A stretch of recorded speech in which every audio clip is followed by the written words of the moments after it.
Vitajte v politickej aréne.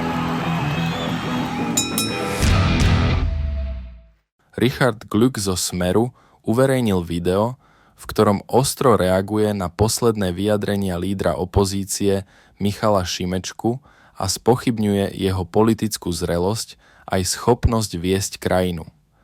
Kritizuje ho za obavy z cudzieho zasahovania do vnútorných záležitostí Slovenska a poukazuje pritom na prepojenia jeho rodiny so zahraničnými zdrojmi financovania. Vo videu zároveň otvára otázky okolo financovania projektov Šimečkovej matky a obviňuje lídra opozície z dvojakého metra pri komentovaní exekúcií a súdnych sporov. Doslova hovorí: priatelia, pozrel som si 3 posledné statusy lídra opozície, Michala Šimečku. Ak toto politické decko má byť raz predsedom vlády, tak Pán Boh ochraňuj Slovensko. Šimečka tára o budúcnosti Slovenska, no sám nerozumie ani prítomnosti, keď môže tvrdiť takéto nezmysly. Poprvé, Šimečka sa pýta predsedu vlády, lebo sa bojí, že mohlo dôjsť k zasahovaniu cudzej moci do vnútorných záležitostí Slovenskej republiky. Že to hovorí práve Šimečka, ktorého otec sa chvastá, že je kamarát Soroša, bez ktorého peňazí by nikdy nebol na Slovensku porazený Mečiar.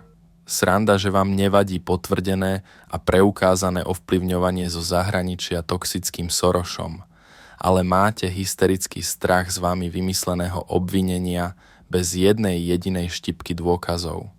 A to radšej ani nehovorím o kauze Zing z volieb v roku 2023, kedy vaši poslanci Európskeho parlamentu a spriaznení influenceri a novinári dostávali peniaze z Veľkej Británie.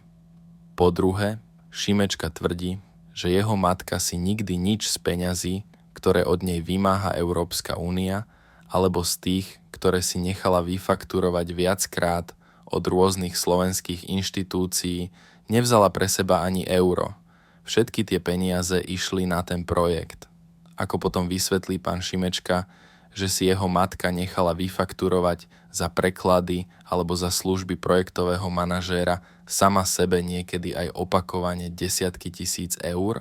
Po tretie, adresuje výčitku a vysmieva sa z Matúša Šutaja Eštoka, pretože ten prehral súd, kde napadol exekúciu.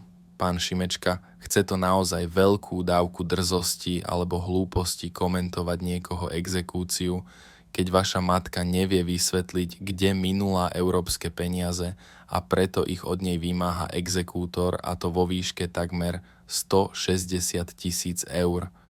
Pre viac politických konfrontácií dajte odber. Toto bola politická aréna.